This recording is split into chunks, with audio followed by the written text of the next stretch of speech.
And my having ground, X-ray 1, ready to check.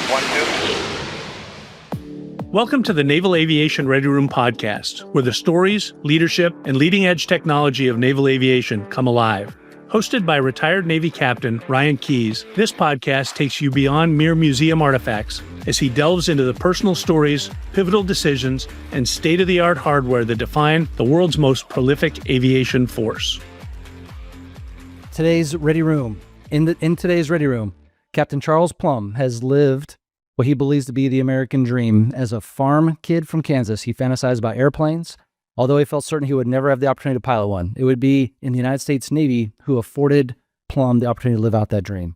After graduating from the Naval Academy in the class of 1964, Plumb completed Navy flight training and reported to Miramar Naval Air Station in San Diego, where he flew the first adversarial flights in the development of what would be called the Navy Fighter Weapons School, currently known as Top Gun.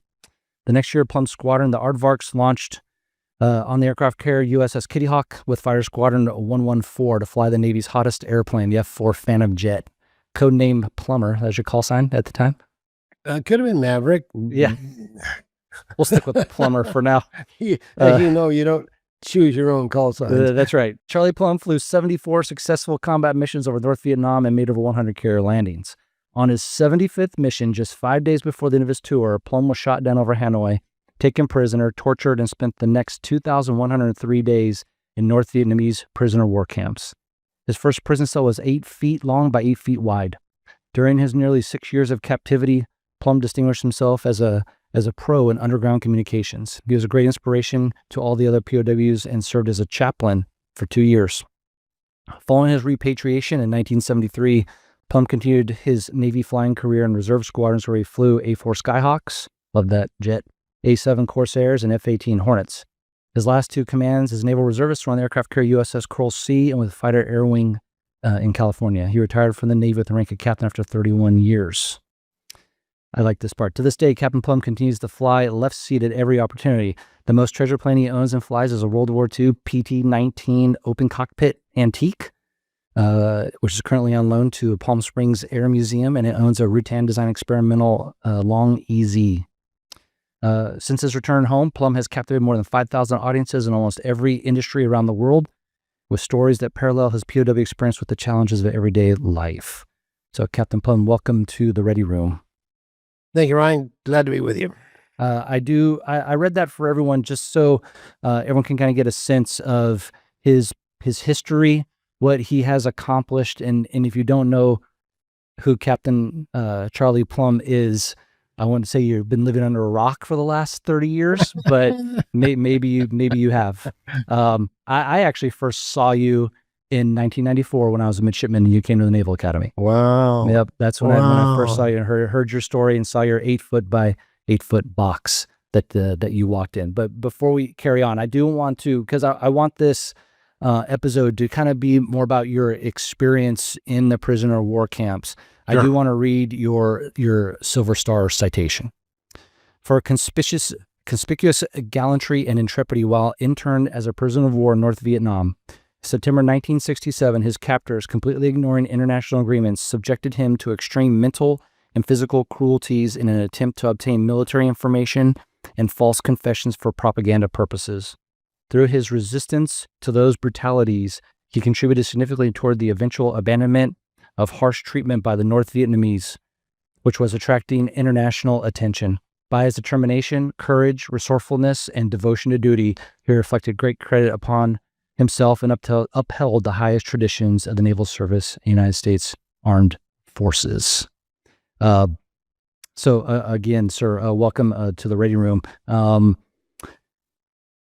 Can you tell me what kind of training did you receive prior to your deployment, and if that impacted your time at all in the prisoner war camp? Did it help you? Did it hinder you? Or was it something totally outside the realms of Navy training that helped you and your fellow captives survive? I went through 4 series schools, SERE, survival, evasion, resistance, escape. Yep. To teach me to be a prisoner of war.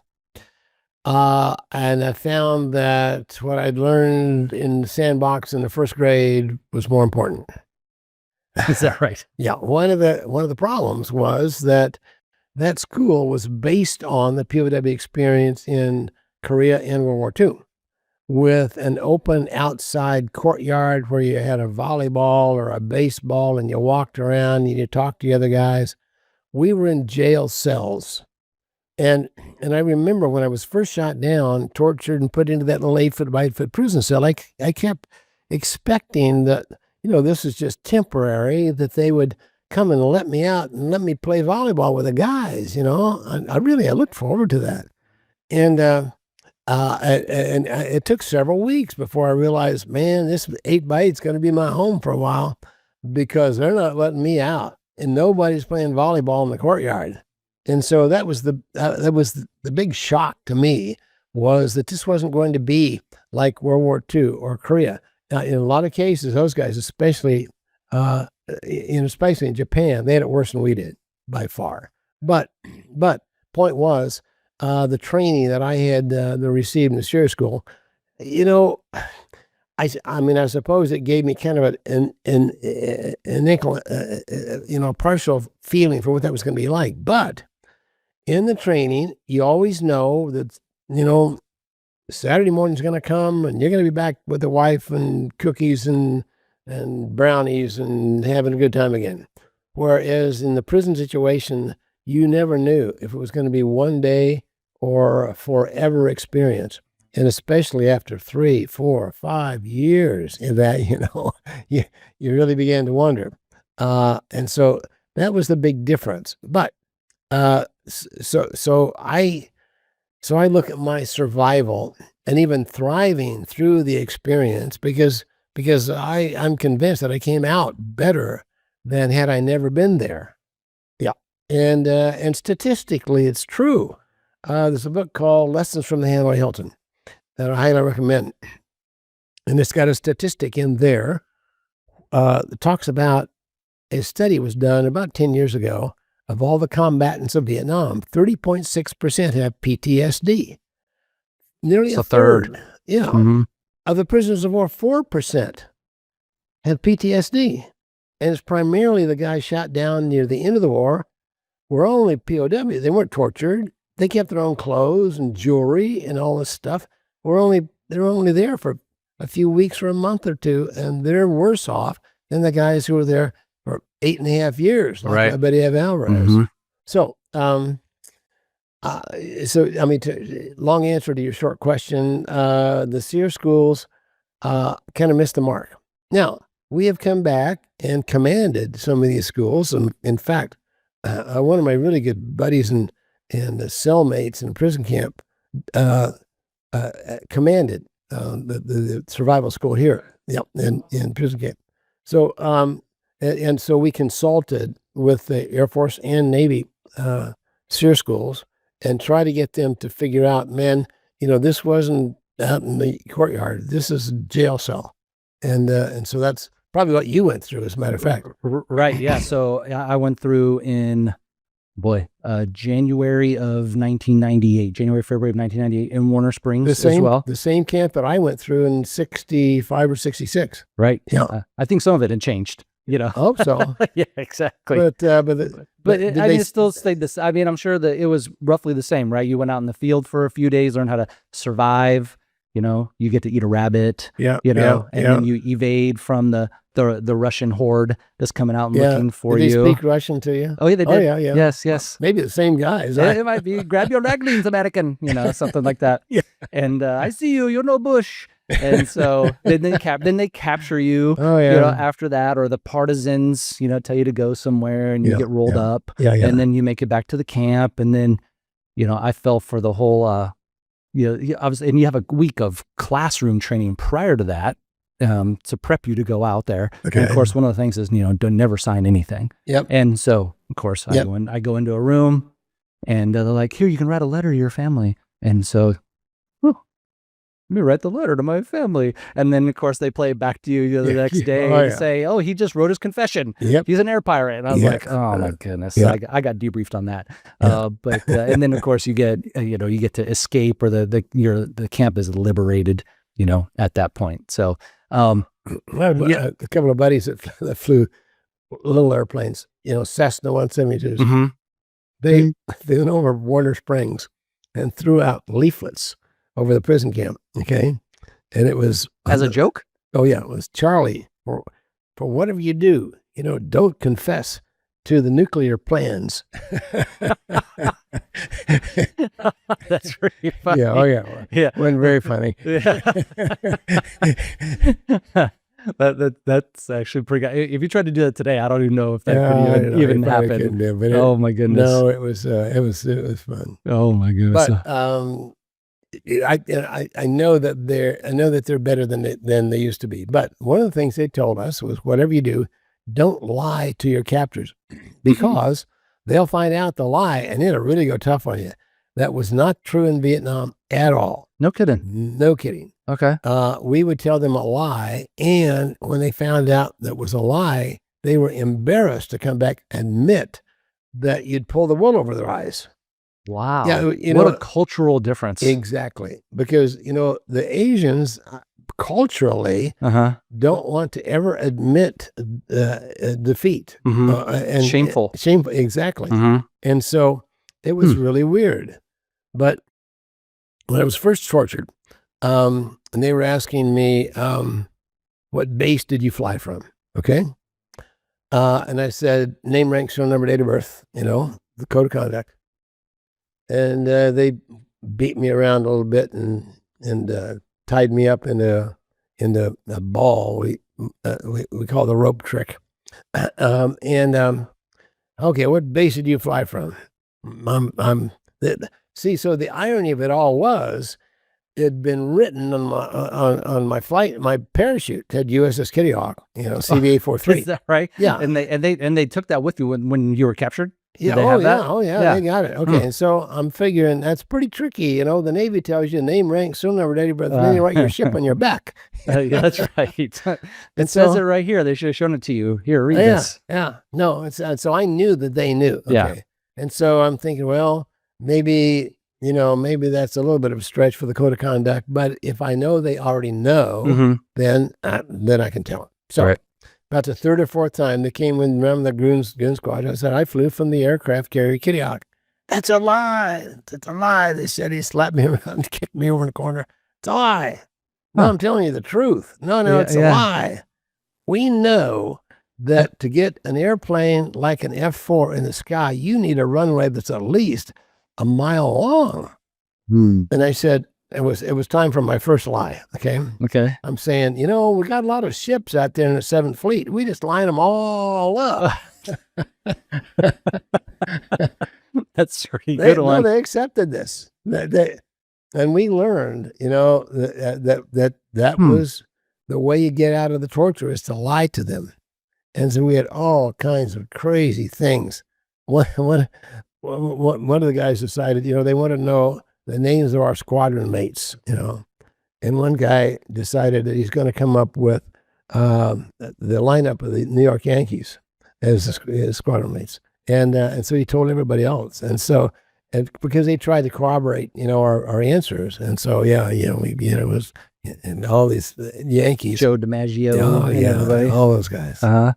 So. Yeah, we were told not to lie as well, because then you can't keep track of those lies. Yep. But again, that's an instructor telling you to do that, who's going to track that. But instead, if you have a culture that doesn't necessarily believe in that, then you can go ahead and do that. It was a great awakening, to all of us that we'd been told. I mean, a lot of things, unintended consequences. Okay. They told our wives not to talk about us. And so I had married my high school sweetheart. Okay. And of course, we were together in flight training in Pensacola and on out in Reading, Mississippi, where John McCain was my flight instructor. Was he really? Yep. Oh, wow. Okay. And in fact, at the Naval Academy, his brother, Joe McCain, was in the same company, lived next door. Oh, wow. Okay. So, but in any case, the military told our wives, zip lip, do not talk about your husband, because if you do, and it gets back to the enemy, they'll torture the guy. Right. Okay. And so, it sounded kind of logical in a way, but it wasn't. Ended up not being really not true at all. And the problem was, it it cut the girls off from their support group. Mm-hmm.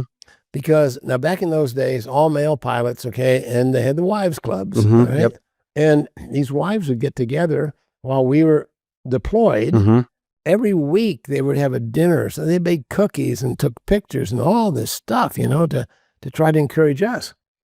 When, it wasn't intentional, but when one guy was killed or captured or missing in action, the other girls didn't know what to say to that person. And so Oh my she gosh. sort of got drummed out, as my wife did.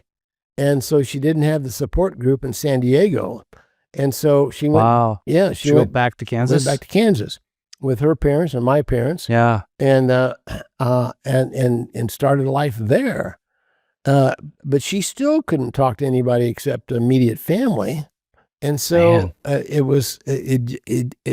really was troublesome for the ladies to try to do this. And that's when they started the POW Family Association, right? It was Sybil Exactly. Stockdale was the one who Viva. started that? Yep, Voices in Vital America. Yeah. They sold little silver bracelets.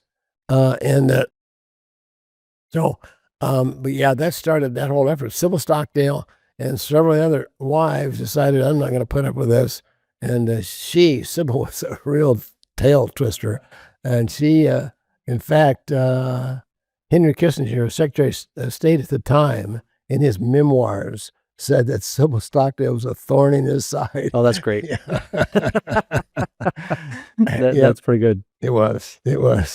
So if you think that your training was lackluster prior to being shot down and put in prison, what if you can name 3 characteristics that got you through your 6 years, and like I said, Everett Alvarez 8 years there, what would you attribute that to?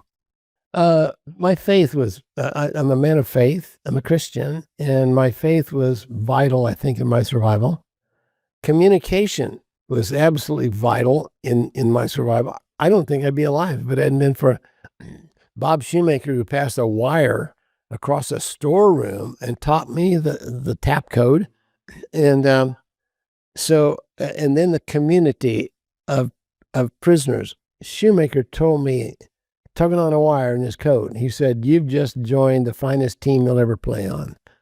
The prisoners of war in Vietnam. He said, you will see the finest American leadership you will ever see the rest of your life, in Stockdale and Denton and even McCain.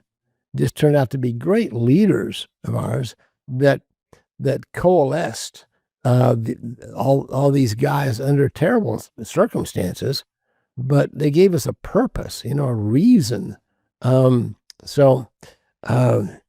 Stockdale would send these notes, and I was his communications officer in one of the camps. So I was passing. You had a on. job. Oh yeah. So everyone had jobs to do within the chain of command. Absolutely. Yeah.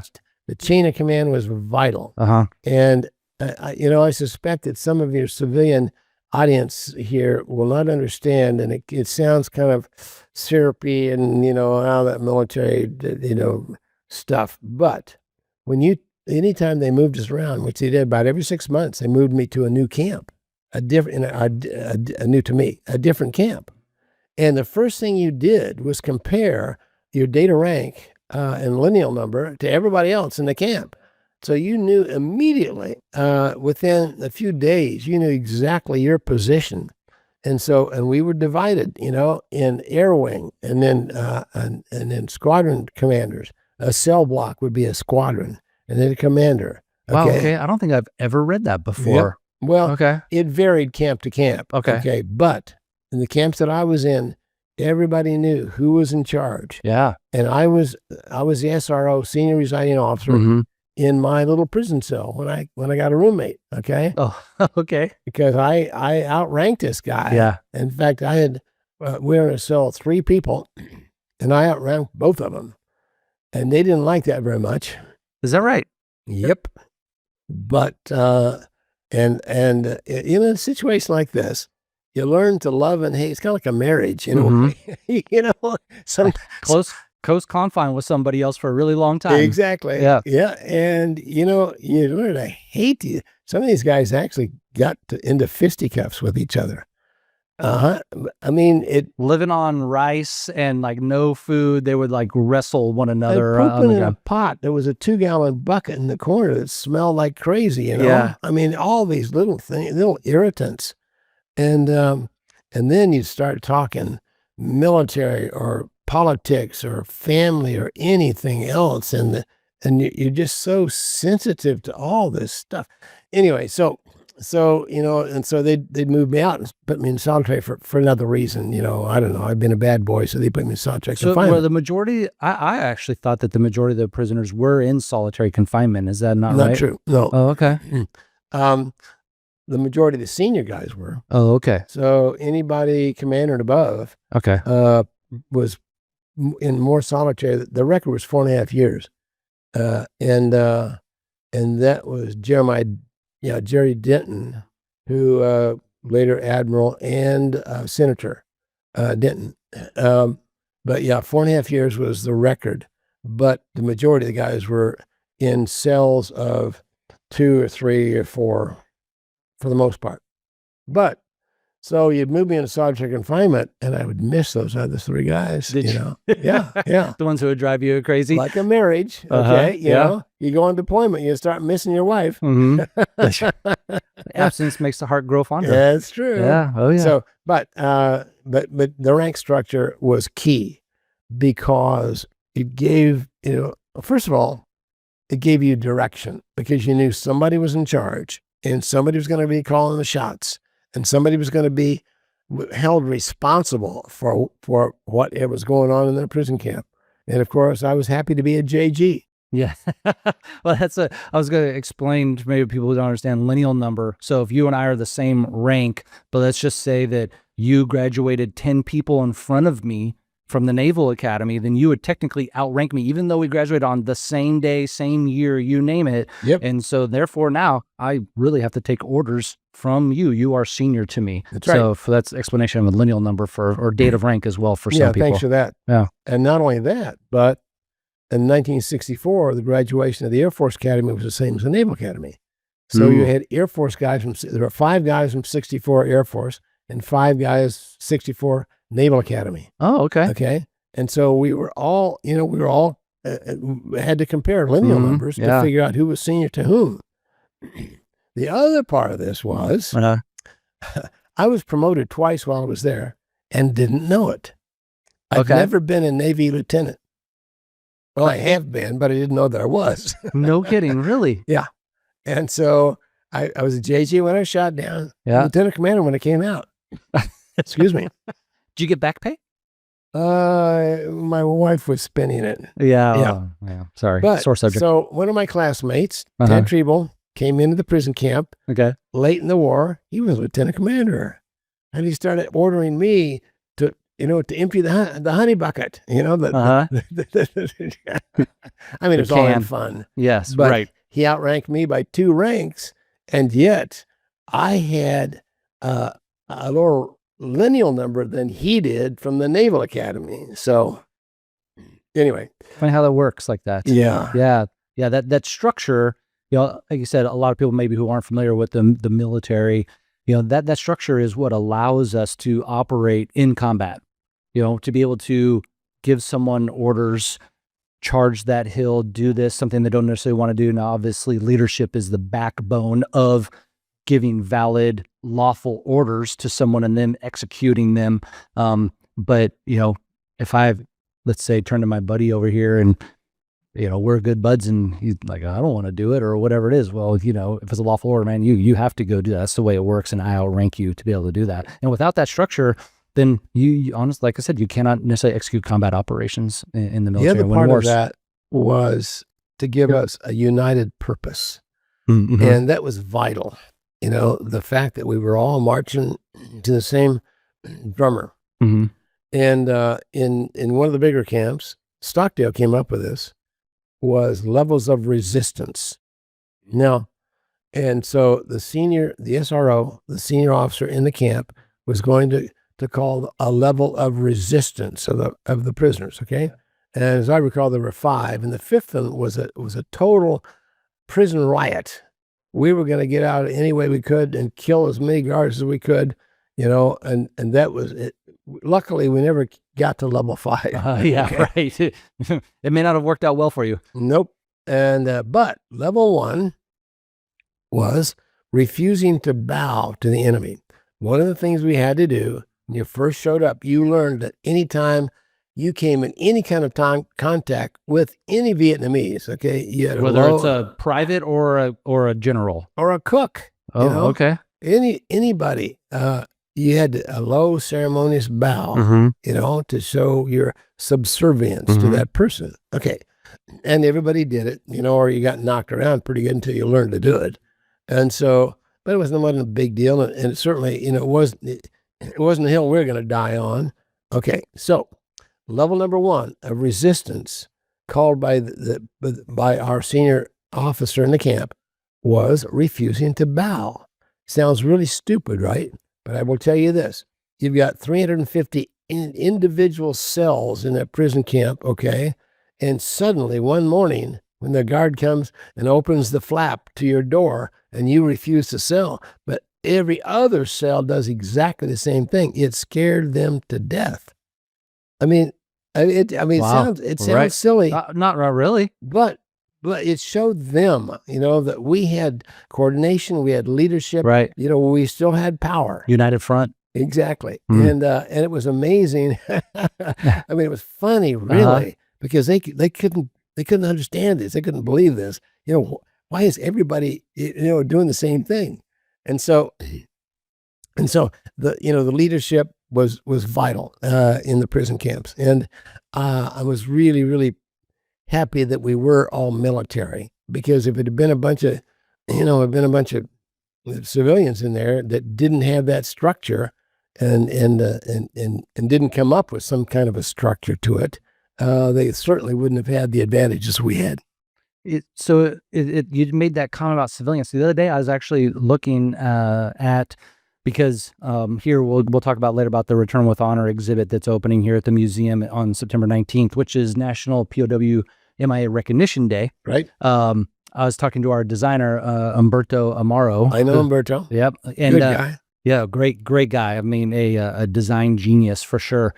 But he actually forwarded me the list of all the POWs ever from Vietnam. And again, I actually thought I knew a fair amount about this subject, but I did not know that there were civilians that were actually POWs. You obviously said didn't interact with them, and maybe they're kept in separate camps. And then I was talking to one of my buddies, and I asked him about it, because I don't know if you've heard of the Joint Personnel Recovery Agency, JPRA. Sure. Yeah. Yep. Yeah, I went through some of their classes as okay, well. in Hawaii. So they do have I'll say a satellite in Hawaii, but they are actually based in just outside of DC.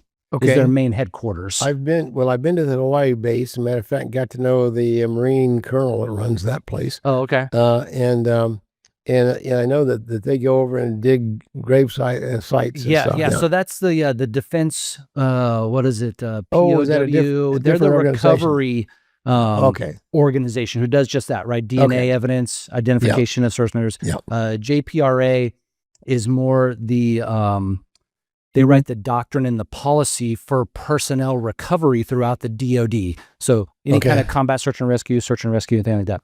So I was talking to my buddy who was doing, who worked for them, and I asked him about the civilian POWs, and he said they were mainly all USAID people who are, or even civilians who are trying to work in Laos, Americans. So I'd never known that before. So that was kind of enlightening. A number of them were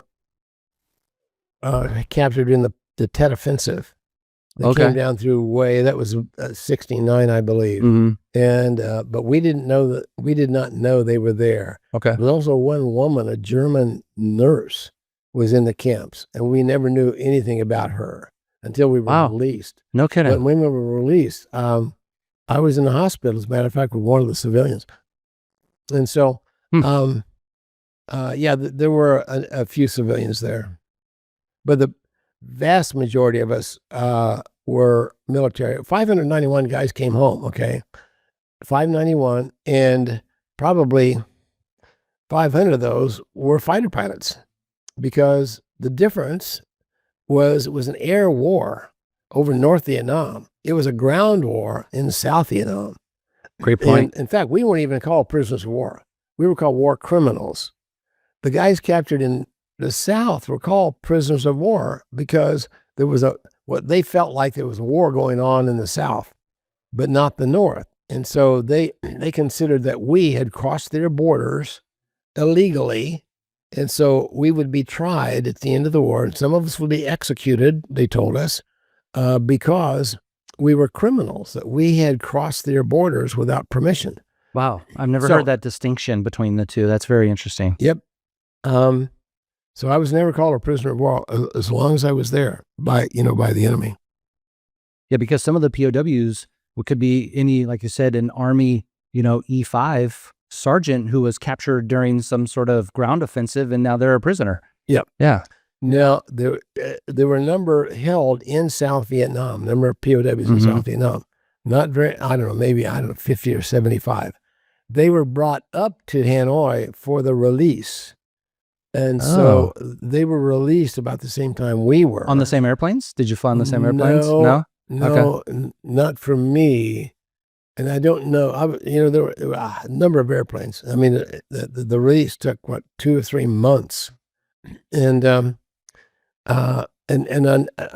not sure if the Army guys were with us during that release. But in any case, we didn't know anything about them at all.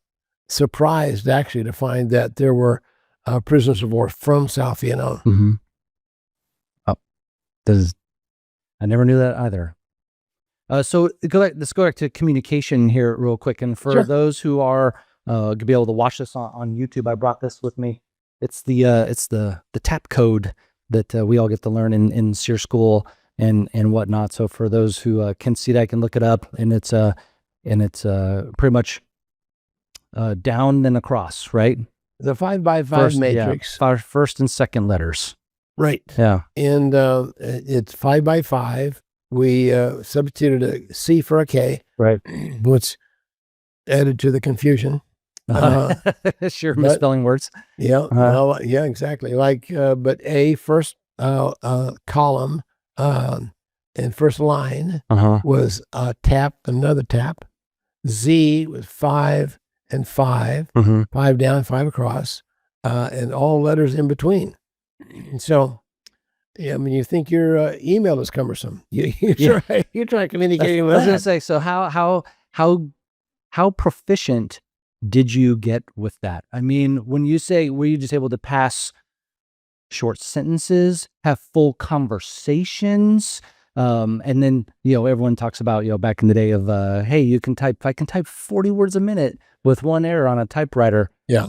Google typewriter, that kind of thing. So how did that work when you said, because communication was vital to you? And I mean, was it at a set time? Hey, we would always do it at this time? Or is it just like, hey, I want to strike up a conversation with the guy next to me, so I'm going to go, and then wait for him to, tap back, and then boom, you start. Yep. Well, first of all, that was a lot there. The big deal was to keep it secret. And so anytime there were guards in the area, or anytime we thought that they were watching or listening to us, we couldn't communicate. Okay. And so we had systems, and again, it depended on the camp, but we had systems in the cell block where the cells on the end of the cell block would guard and make sure that no enemy came in the cell block in the passageway. Okay. And the signal was usually a bump on the wall, that could be heard from 2 or 3 cells, and then those guys would bump on the wall to stop the communication. Okay. And so, but it was pretty serious stuff. Do you think they ever do you know afterwards, did they ever catch on? Oh yeah. That so they knew that you were communicating while you were there, and we were subsequently then reprimanded for that? Yes. And you were tortured pretty severely for communicating. And in knocking on the walls, they would come in and want to see your knuckles, to see that you'd worn your knuckles down by knocking on the wall. When John McCain was first shot down, he was in a cell right across from the sewer house. The sewer house was where we dumped our buckets. Yeah, okay. I remember doing that. Yeah, okay. Yeah. Oh, you had one of those in SEER school. Oh, yeah. When they would put you were in their little concrete little box. It was an opening that had a flap, but then it was, a big cube that you were in, and you had a old metal coffee can that Yeah. you would use, and then every few hours you'd come out and you'd dump it out in the center big thing, and everyone would have to do that. So yeah. Okay, well, this particular sewer house was brick, and it was, I don't know, maybe 4 feet by 8 feet, and it was just an open hole, that you bucket in and you'd open hole, and it was terrible. It smelled. I mean, you had to hold your breath while you were in there, and that was the bad news. The good news was the guards didn't like it either. Okay. And they were on top of you 24/7, except when you went into the sewer house. So we So decided, it's an actual house. oh yeah, that it's you a would building. walk- It's okay, it's a okay, building. You got it. walk in this thing, and with a roof on it and the whole work. Okay. Open door, and you walk in there, and dump your bucket. Mm-hmm. This is in a camp we call the plantation, so we decided, hey, if this is a one time that the guards are not gonna see us, we'll make a communication system out of the sewer house. Yeah, and so we designated various bricks, okay, or cracks in bricks. It was like a PO box, It was walking into the post office. You got a PO box, where your crack was designated as your cell, okay, and so you'd walk in there, you write notes of pieces of toilet paper. The toilet paper that they gave us was like wrapping paper. It was the old style. The Europeans had that for many, many years. It's only been in the last, 40, 50 years. But 50 years ago, you go to Europe, you got a wrapping paper. I never knew that. Yeah, it was thick Okay. kind of wrapping paper. Okay. So anyway, so you'd write notes on these pieces of toilet paper and ink made from ashes or brick dust with a pen made from a stick of bamboo and honed down to make a quill pen. And you'd write out your note. Okay. And you'd fold it up and put it in your belt loop. And then you'd carry your bucket into the sewer house. Okay. Dump your bucket, and you'd put your note into who you're sending it to, and their PO box, and you pick up your mail and stick them in there. That was a thing of beauty. Yeah. The post office working well. Exactly. Yeah. And so until, okay, so one day my buddy is walking down, and he's got his bucket and he's got his note in the belt loop, and he turns the corner to go into the sewer house and drops the note out of his belt loop. No, John McCain was in the cell right across from the sewer house. Okay.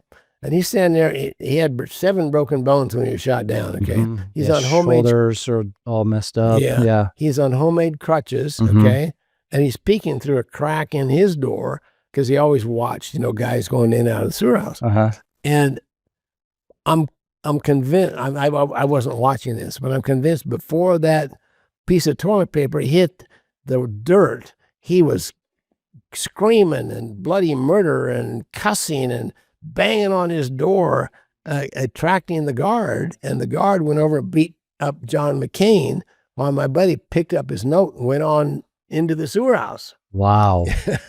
And so Self-sacrifice. exactly. Yeah. And he was that kind of guy.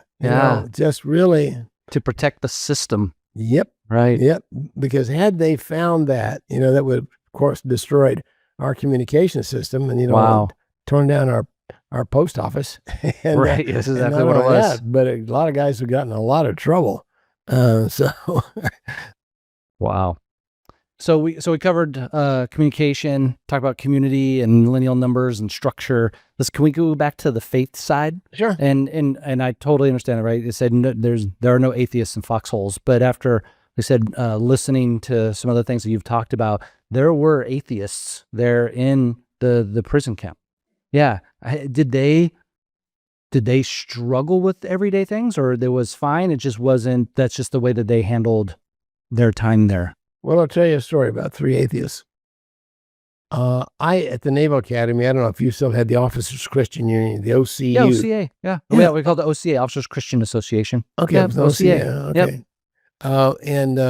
We'd meet in the basement of Bancroft Hall and thump on our Bibles, and the purpose for your listeners and viewers was to train lay leaders, because we're all going to be commissioned officers, but there aren't enough ordained chaplains to be on every ship in the Navy, so we were trained to be lay leaders aboard ships.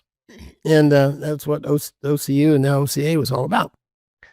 So when we got into these bigger cells, because, well, the story's getting longer and longer. That's okay. It was a raid in an outlying camp called Sante. Oh, yeah. The Special Forces was went in there to rescue, and it was empty. It was empty. Yeah. And I was about 10 or 12 miles down the road in a different camp. Oh, my gosh. Yeah. We heard it all, and it's another whole story. In any case, it scared the Vietnamese, and they put us all back into the Hanoi Hilton.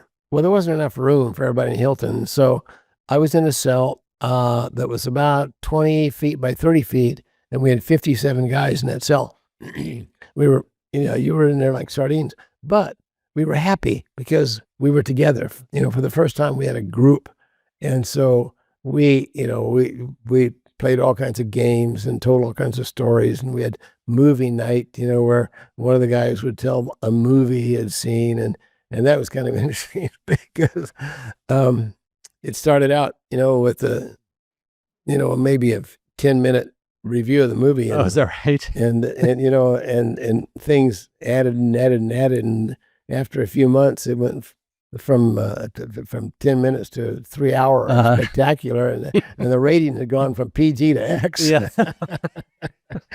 And like that. Oh, yeah. Bunch of naval aviators. Yeah, that's right. Yeah. That's what happens. So anyway, where was I? Atheists. Okay, so I was appointed chaplain of this group of 57 guys because of my experience at the Naval Academy. Mm-hmm. And so I designed a church service. Now, of course, we had to, hide from the guards. They wouldn't allow that at all. Their religion is communism, Mm-hmm. and they wanted Great nothing. The Catholic guys, as a matter of fact, would be shot down with a crucifix, Mm-hmm. a rosary, Mm-hmm. and in one case, they tried to choke the guy with his own rosary. No kidding. Yeah. Wow. And so they didn't want any symbols. Mm-hmm. They didn't want anybody saying prayers.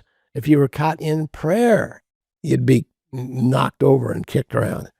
Goodness. And so they were pretty serious about not having any religion in that prison camp except communism. And that's what they were preaching. So I started this church. And the 57 guys, 54 wanted to be in my church. Okay? And in fact, the Catholic boys were the best because they'd been through catechism and knew a lot of scripture that us poor Protestants didn't know. Yeah. So I depended on them because we didn't have a Bible. Mm-hmm. Mm. So the 3 atheist guys, they would guard the door for us to make sure we weren't caught. Wow, look at that. Oh, yeah. Okay. And so the interesting part of this was the senior guy in the camp was a very fundamentalist Baptist guy. Okay. And of course, then he appointed me to be the chaplain and was very happy to contribute to my services and get everybody else and all that stuff. And so he decided that when treatment improved, we would go on hunger strike for a Bible. We stopped eating. Whoa. Okay. Yep. That's the first time you'd ever done that? Yep.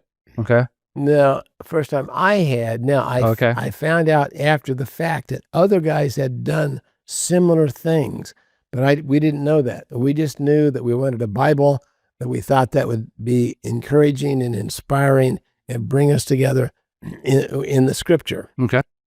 So we stopped eating. Well, the communists, in their wisdom, cut off our water supply. Oh. Yeah, and we decided you can live a long time without rice and weeds, but you don't last long without good old H2O. Definitely not. And we started getting thirsty. Mm. And so, and our senior guy, the fundamentalist, was arguing with the camp commander, the senior enemy, and finally to the point where they just hauled him out of there. Okay. The number 2 guy was a Jew. Mm-hmm. All right. Mm-hmm. And I was happy to be the JG and didn't have any authority here. Uh-huh. But the Jew said, continue the hunger strike, They hauled him out of there. The third guy was one of these atheists. I'm really considering, here's a leadership principle coming up. Yeah, that's right. Here's leadership 101. That's right. And the atheist says, continue the hunger strike.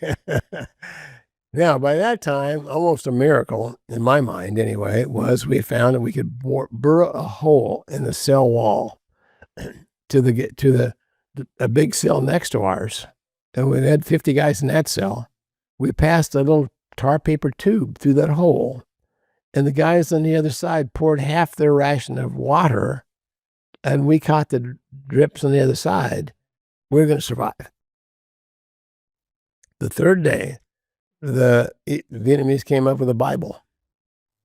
Yeah, for a day and a half, we got a Bible. And, of course, I was in charge of the Bible. I'm the chaplain, right? And it was interesting just to have the holy book. And it was tattered and torn and and beat up and dirty, but it was a Bible. And a long line of guys that just wanted to come up and touch the Bible. No kidding. My 3 atheist buddies were right in line. Is that? Yeah. So I don't know what that says. Yeah. To tell you the truth. I don't know if it's curiosity, if they really had some kind of faith they didn't know how to verbalize or whatever, but it was certainly valuable to me. My faith was, and I could see that different guys have different faith in a lot of things, and some guys, I think, put their faith in their country and the flag and each other and maybe some kind of a supreme being or nature or whatever they thought. But the whole idea of having a power greater than yourself, that somehow shapes men's ends, as Shakespeare says, I think was a vital part of my existence there. Yeah, that is fantastic. It's great. I appreciate like I said, thanks for answering putting you on the spot for those 3 things: faith, communication, and community, and talking about those.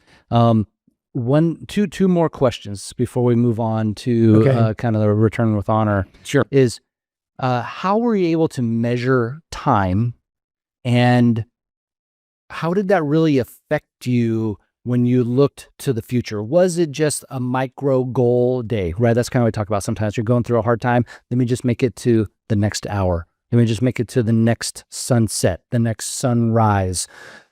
I don't want to think about being in here for the next however much time, because you don't know how much time. So how were you able, you personally, and maybe even the group, able to manage the thought of time? Good question.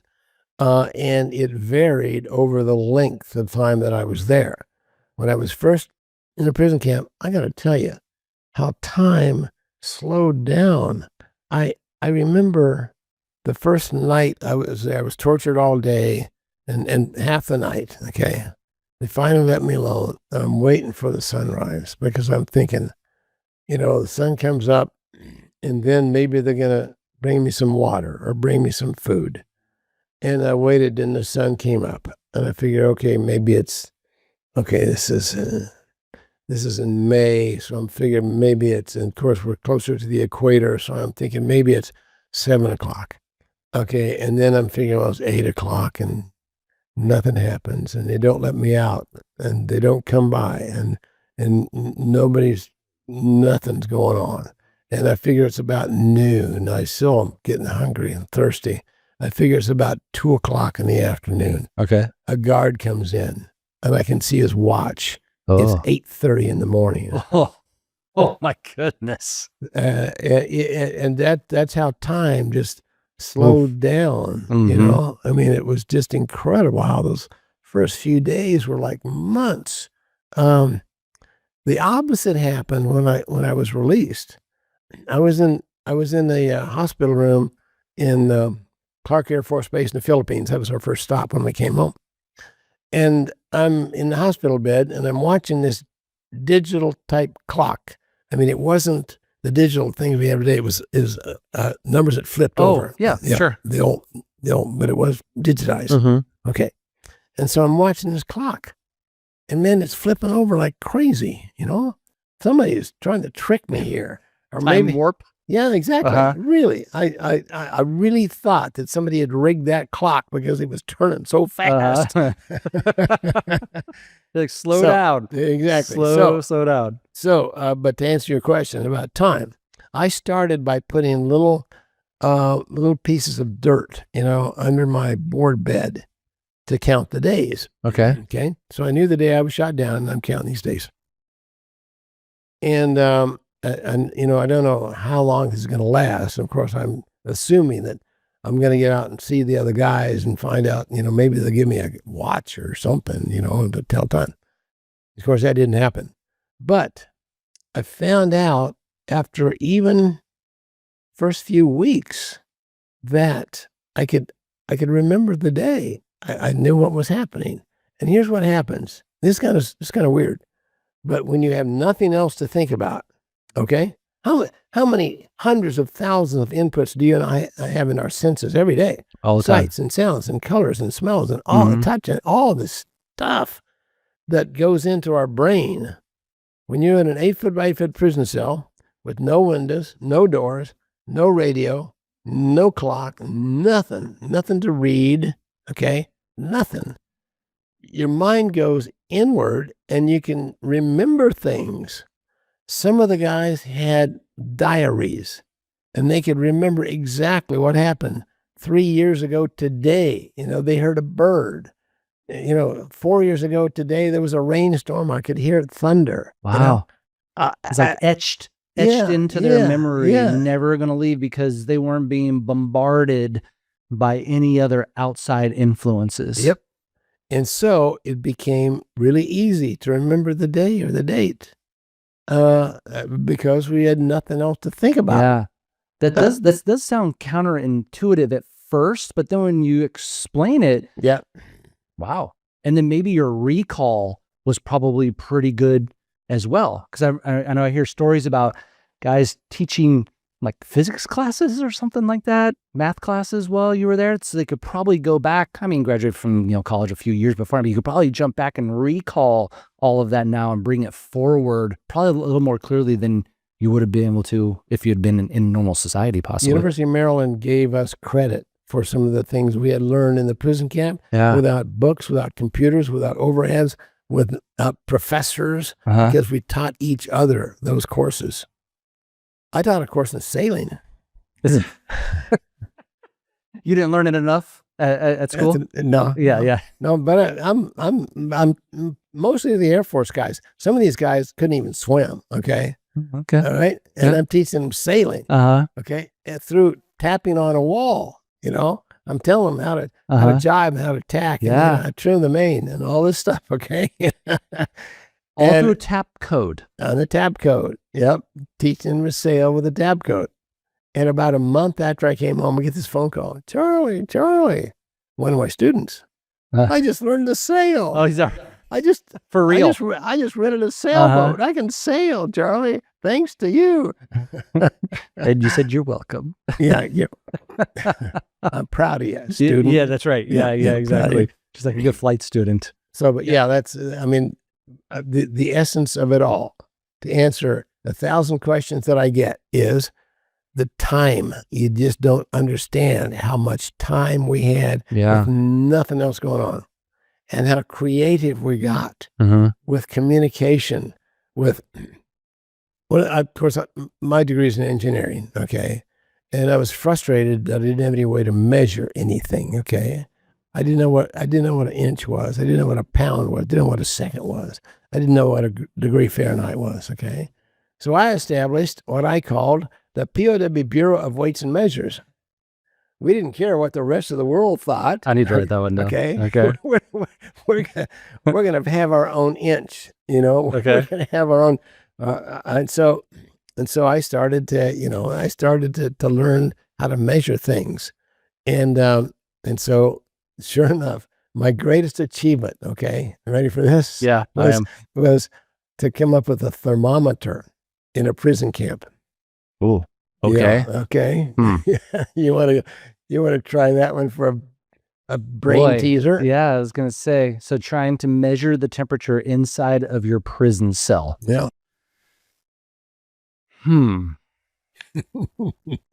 How would you do that without a thermometer or any sort of metal that can expand or contract? Oh, you're getting close. Right? You're getting close. Oh man, you had an electric light bulb. You had a light bulb. I have posed this question to probably 100 people. You're the first one that ever came up with this. Maybe how the light bulb moves up and down? Nope. Not swinging from side to side? Nope. How many times? Oh my goodness. Ooh. Okay. I'll give up. No, I'll give you a hint. Okay. High ceiling, twisted pair. So temperature's hotter up there, colder down here. You wind it? Nope. Ooh, I don't know. Okay. I'm lost. I was an English major. so that's no excuse. Yeah. A Bachelor of Science in English, the most worthless degree you can ever get from a college. But still, please explain to me now. Okay. Yeah. You had it from the beginning. Metal, okay, expands and contracts. Okay. A twisted pair expands and when it gets warmer and contracts when it gets cooler, which means that bulb twists. Okay. Got it. All right. Got it. And so Okay. I took a piece of rice, okay, which we had plenty of, Sure, enough, and I threw a piece of rice up in that bulb, okay, and so the rice stuck with the light bulb. It cast a shadow on my prison floor. Okay. And as it got warmer and the wire expanded, it untwisted the wire, and I had this vernier on my floor. Yeah. Okay. As no kidding. Yeah. And then it got cooler, and it twisted back up because it contracted that twisted pair. Yeah. And you could just make an arbitrary statement of, hey, it's cooler in here today than it was yesterday, it is, right? I had it marked off, man. I had the POW measurement. I didn't care. Yeah. I didn't care. I knew it was 87 degrees. I didn't care what the rest of the world thought. Right. That's true. Yes. Ooh, it's feeling chilly in here this morning. It's 86 now. So, but I mean, back to my point is that I could not have done that in the real world. I don't have the time. I don't have the boredom. Boredom can be creative. When you're bored about something, your mind can go anywhere. And so, but it worked. That's a great point. One other last question. Because I've never heard about it, because I think the Vietnamese always seem to be afraid of it, but I've never really heard of executions. It was mainly, I guess, exposure or injury, due to torture and whatnot. Yeah. But was there ever a fear of execution, or did you feel like at least your lives were horrible, but at least they weren't going to end necessarily at the hands of the Vietnamese, and you could just wait it out until you were released? Yeah. Again, it tended to. It became more positive at the time. The longer we were there, the more we thought we were going to survive. Because in the beginning, there were fake executions, where they would put a pistol to your head and pull the trigger, and from then you really didn't know. And then, and they would threaten, a firing squad. Now, we know of 20, I think 27 is the number. I might be off a number or two. 27 guys died. 27 guys were known alive in captivity that didn't come home. Okay. Now, we know what happened to several of those. One guy was tortured to death, for sure. Other guys, and that was because of an escape attempt. I'll tell you that story if you want. And so and the other guys were tortured to the point that they just did not recover from the torture. several guys we know of had appendicitis or Yeah, some health issues. a health issue. Or Huh. guys would have beriberi or some kind of a of a situation like that. But we don't know of anybody who was ever executed. Okay, yeah, I hadn't thought that, but okay. Now, but once you got to a formalized prison camp, your chances of living were pretty good. Right, rather than being captured and executed down right after you were captured. Right. Yeah. The other part was, if you were captured in Laos or Cambodia, or even in the jungles of Vietnam, in the mountains, and you were injured in any way, and they had to drag you all the way to Hanoi, which might take 2 or 3 months. Oh my goodness. Yeah. And a lot of those guys didn't make it. We had, my recollection, and we could probably verify this with some numbers, but there were about 1,600 guys shot down. Okay. 1,600. So 591 of us came home. Right. Okay. Oof. And so you've got nearly a third of the guys, didn't make it. But the vast majority of those guys that didn't make it were shot down far from a formalized prison camp. Now, I was shot down in the outskirts of Hanoi, so I was one of the lucky ones. Close. If you can be lucky and you were shot down, I was lucky. Yeah. Because it was a Jeep ride into the formalized prison camp. And of course, I didn't know it at the time, but looking back on it, it was my fortune to have been shot down so close to a formalized camp. Had I been shot down in Cambodia or Laos or even in the jungles of Vietnam, I might not be here today. We'll just call that luck for now. Yep. Yeah, just call that luck. Okay. Speaking of, just real quick, back to the memory thing. When I went through SEER school, Doug Hegdahl actually came and spoke to us during our classroom time there. And for those who don't know, he was the one who memorized everyone's name, I think social security number, home address, and phone numbers. And when he got released and he was ordered, we released him saying, you will go. Before the end of the war. Before the end of the war. And you will then let everyone know that these are all the people who are in the prisoner of war camps. So he was a hero. Like he really was. And some of the ladies, their husbands were still missing in action. Yeah. And he was just a great morale boost to the ladies back home. Oh, I bet all of our families. And he fell overboard off of a ship and was picked up by a North Vietnamese Navy ship. So or a boat, North Vietnamese boat. He was his great comment was, "I wasn't captured like you pilots. Yeah, I was rescued." That is pretty good. And we had this contest. This was something to do while away the time when we had communication. We would tap on the walls and pass around a little questionnaire. Who's the oldest in the prison camp? Who's been here the longest? Yeah. Who's got the most kids back home? And one time we had what we call the high, fast, low, slow contest. Okay. To try to determine what fighter pilot had jumped out of his jet going highest and fastest. Okay. And who jumped out going lowest and slowest. Well, high, fast contest was won by some Air Force jock who claimed 30,000 feet or something. 50,000 feet. Oh my goodness. At 1,000 miles an hour. Okay. Low, slow contest is won by Doug Hegdahl. 12 feet at 15 knots. For sure. I don't think anyone's going to beat that. No, not at all. That's pretty good. So we did have our fun. Yeah. Well, again, part of that community. That's right. To help you through it. To help you through it, man. So I would like to hit on one more topic before we end here. Sure. And that's the Return with Honor exhibit that is opening up here shortly at the museum. You got the chance yesterday to walk through it with Admiral Kozad and with Umberto. And I've been walking through it as well since it's been under construction. Admiral Kozad had he commented to me that you had made the comment that you think might just be the best Vietnam POW experience exhibit that is around. I've never seen any other ones. I've only been working here for a year, and I haven't seen other museums versions of those. But if you don't mind just chatting about it real quick on kind of what the impression was it had on you right away, and why you think it's going to be so great.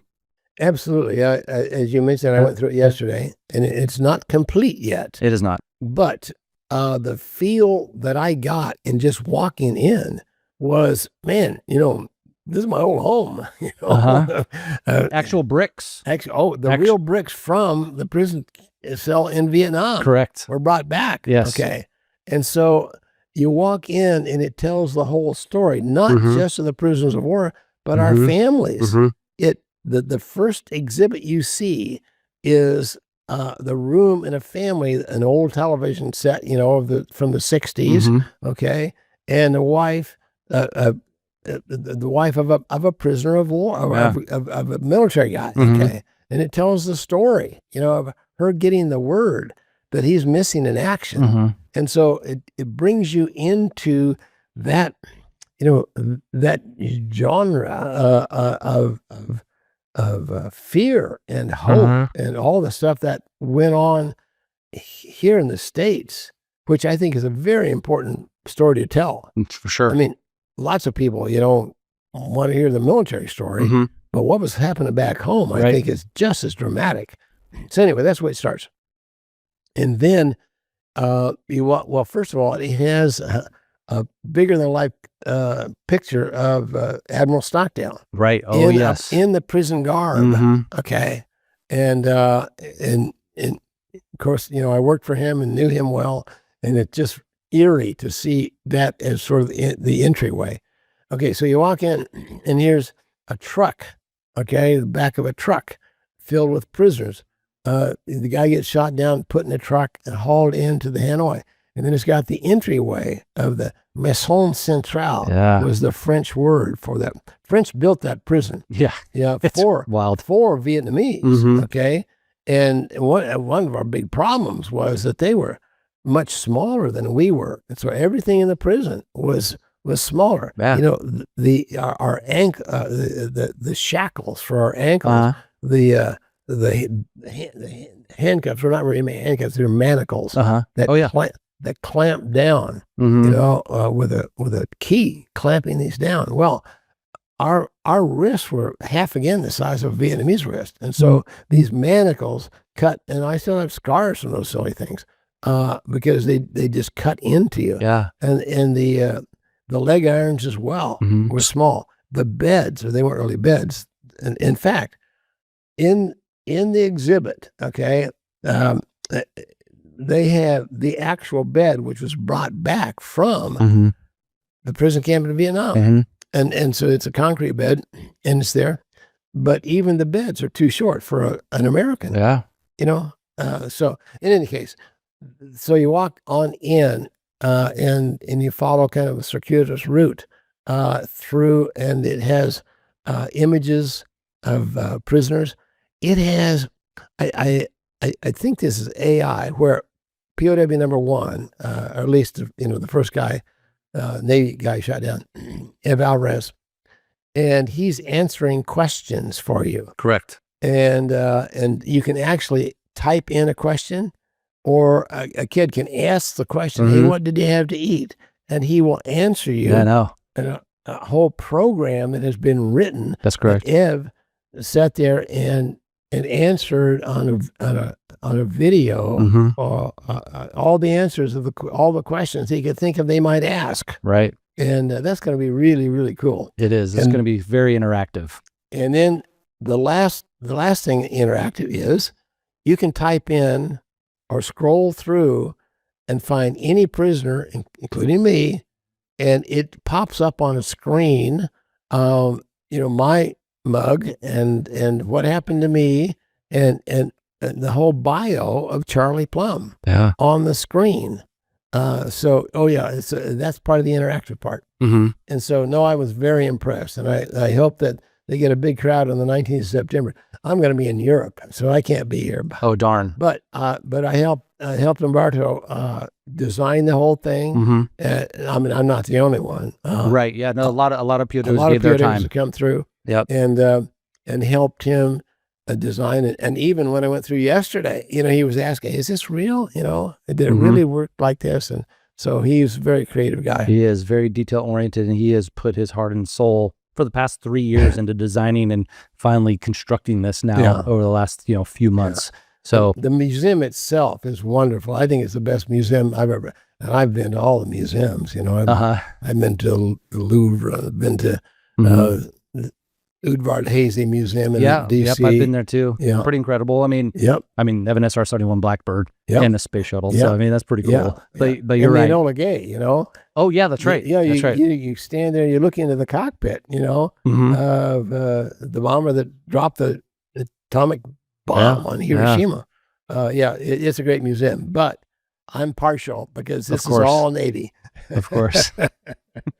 I've been trying to, work with Sturls, the director, to get a little more helicopter representation, here. Yeah, and we are actually. You rotor heads. Yeah, I know. We have a HH-60H, or a hotel that we used to call it, that's actually sitting on the flight line, waiting to be refurbed and then brought in. So, which I've probably a couple thousand hours in that thing. So really, yeah, not that exact one, but that model. Yeah, this is a fantastic place. It's been a joy working here, and then also just being able to sit down with someone like you and to be able to do this. So, your book says I'm no hero. I get it. You're a very modest guy, but in all reality, you are a true American hero. I know people have told you that before, but thank you for coming, on into the Ready Room, and just sharing your story, because I think this platform. If someone, isn't able to see you in person and truly experience that, like I did and have that impression, then, hopefully this can, again, just tell your story to some, young, girl or guy who wants to become a naval aviator. And it's a great recruiting tool, and your story is just amazing. So thanks again. Well, thank you for helping tell my story. Yeah. Because you're welcome. I totally agree. I think it's important that the youth of America know what's happening, not just in the Navy, but in the military. And my story is everybody's story. Anybody with a problem, I think can use the same tools that I used, to come out of that situation a better person. That's true. So that's true. And then, so where are you off to after this?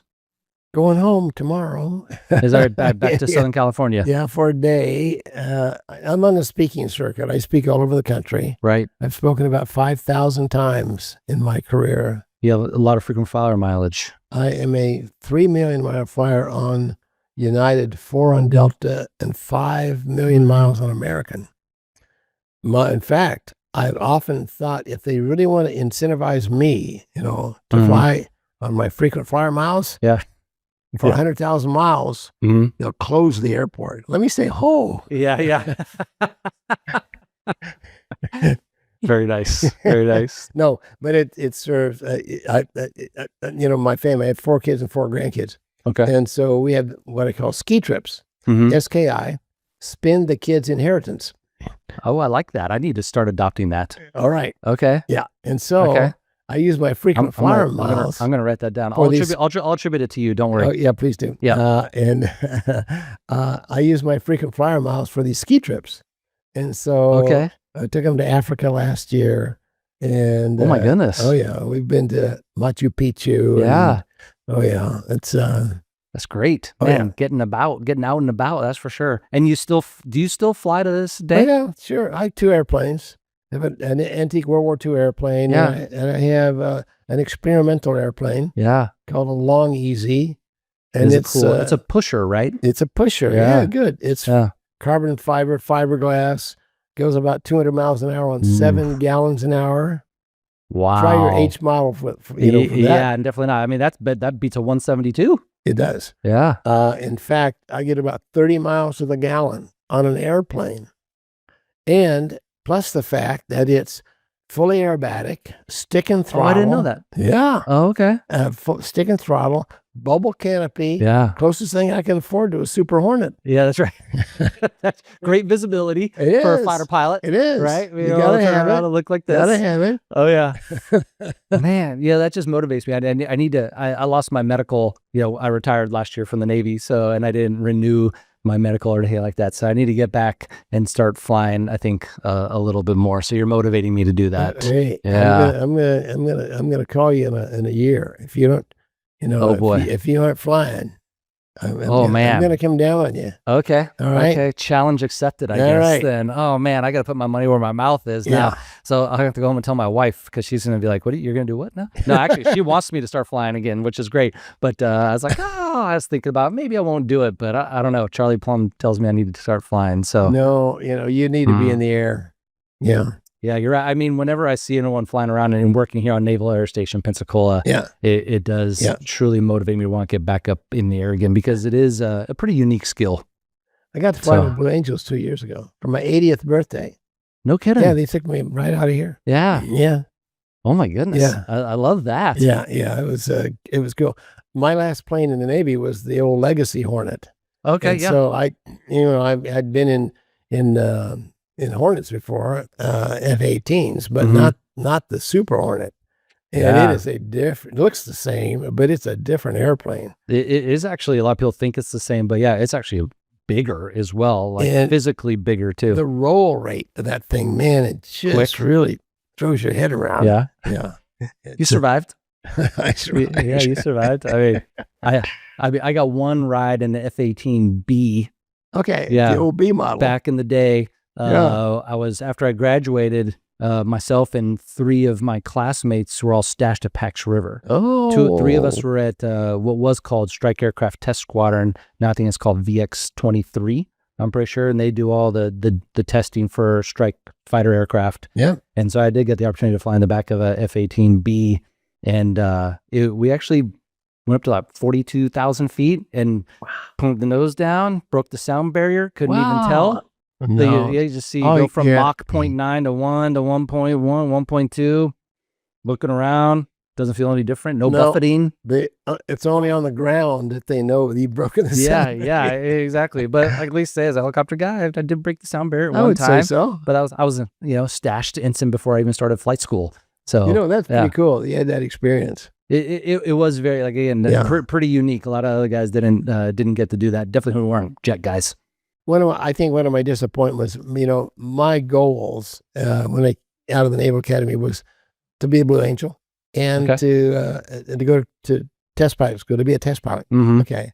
Well, I'm flying an experimental airplane, so I'm kind of like close. I'm close. You're close. And I got to fly with the Blues 2 years ago. There you go. And you were one of the, like I said, the early generations, I would say, of fighter weapon school too, right? So being able to do that. I flew the first adversarial flights. Yeah. Top Gun. Yeah. So that's of course, awesome. I mean, we didn't know it at the time. Right. I mean, nobody. It was just playing around. It was just fun flying, And so dogfighting. Yeah. In fact, it was San Diego. But it was illegal the first time I did it was illegal. I would have been court-martialed. Is that right? Yeah. Okay. Someone had the skipper had leniency. Well, on you? Here's how it happened. Paul Krukey and I got our wings the same day, and we got the F-4 Phantom. At the time, it was the hottest airplane in the world, man. We had time to climb records. We had all the records, and we were really happy to be there until we found out there was a 6-month wait to get in to the RAG, to the replacement air group for the F-4. Yeah. So we're wandering down the flight line at Miramar, and we run into an instrument training squadron flying F-9 Cougars. Okay. We had flown Cougars in the training command. We were checked out in Cougar. The Cougars, for your audience, it's kind of a Korean War era airplane. Yeah. It's light and it's small and it's slow. Mm-hmm. It's a jet airplane. Maneuverable though, right? Very maneuverable. Yeah. Okay, so we would get up and fly these students around in the bags, in the back seat. Oh, yeah. Very boring flights. Yeah, under the hood. Under the hood, 30-degree angle of bank, all this stuff, droning around. So we'd save 300 or 400 pounds of jet fuel at the end, and we would lurk off the coast of San Diego when the F-4s came off the runway at Miramar, we'd pounce on these guys. Without them even knowing? Oh, no. Totally illegal. You know, Okay. I mean, we would wipe them out. Uh-huh. Because they didn't know how to dogfight. Yeah. They were trained. I was trained to fly. I trained in a spacesuit. High altitude interceptor. Yeah, absolutely. Yeah. We had to go above 50,000 feet. You had to have a full pressure suit on us, an astronaut suit. Yeah. And so we'd pounce on these guys and wipe them out every time. I mean, we'd frustrate these poor guys because we could always turn inside them. And if they would stay horizontal with us, we would kill them every time. And so one fortunate day, we came back and full of smiles and high fives, and we had our Great job, Charlie. Snoopy scarf and goggles. I mean, we played the role, man, fighter pilot extraordinaire. The Red Baron. Exactly. On the bulletin board, Plumb and Krukey report to commanding officer of the RAG immediately. The F-4 squadron commander of the replacement air group. Here's two 23-year-old fighter pilots, wet behind the ears with brand new gold wings on, sweaty flight suits, bloody eyeballs you get when you're pulling G's, eyeballs, sweaty flight suits, knocking on the door to Commander Lamoureux, Come in. We open the door. Here's this old guy, 32, 33, Super old. And he's got glasses, he's looking over his readers, You the two guys out there in the Cougars fighting the Phantoms? Oh, yes, sir. Because we're braced up. I can court-martial you for that. Yes, sir. We kind of thought we were toast. He said, Did you follow a Phantom through an entire loop with your guns trained on sight the entire time? Yes, sir, we did. You know who was in that Phantom? Oh, I forgot to tell you. He was in a sweaty flight suit, bloody eyeballs, too. We should have figured that out. Yeah. He said, I just came back from Vietnam. It looks a lot like MiGs back there. And we don't know how to fight MiGs. Yeah. You want to come back tomorrow and teach us how to fight MiGs? So we came back the next day, and for the next 6 months, Paul Krukey and I, oh my gosh, the time of our lives, no kidding, nothing but dog fighting with the Phantoms. Before you even started flying the Phantom? Oh yeah. Wow. Yeah. And so that rolled into a syllabus within the RAG, which rolled into its own squadron, Navy Fighter Weapons School, which rolled in after Tom Cruise came along to Top Gun. Yeah, that's right. That's right. And now it's in Fallon, Nevada. It's in Fallon now. Yeah, it is. Yep. Wow. Yep. That's a great story, though. Yeah. Look at that. That's awesome. It's, the crazy things that you do. But yeah, when you're that young. When you're that young and that stupid. Yeah, that's right. That's right. Totally. Well, thanks again, Charlie. You bet. Yeah, I really appreciate it. Absolutely. Thank you for joining us on this flight through history and innovation here at the Ready Room. We hope today's episode inspired you with new insights and the incredible stories that make naval aviation so extraordinary. If you enjoyed the journey, be sure to subscribe, leave a review, and share the podcast with your network. It helps us reach more listeners like you. Don't forget to visit the National Naval Aviation Museum in Pensacola, Florida, or explore our online resources at navalaviationmuseum.org to dive deeper into the stories we've shared. Follow us on social media for updates, behind-the-scenes content, and a sneak peek at upcoming episodes. Until next time, thanks for listening to Ready Room. See you on the next flight.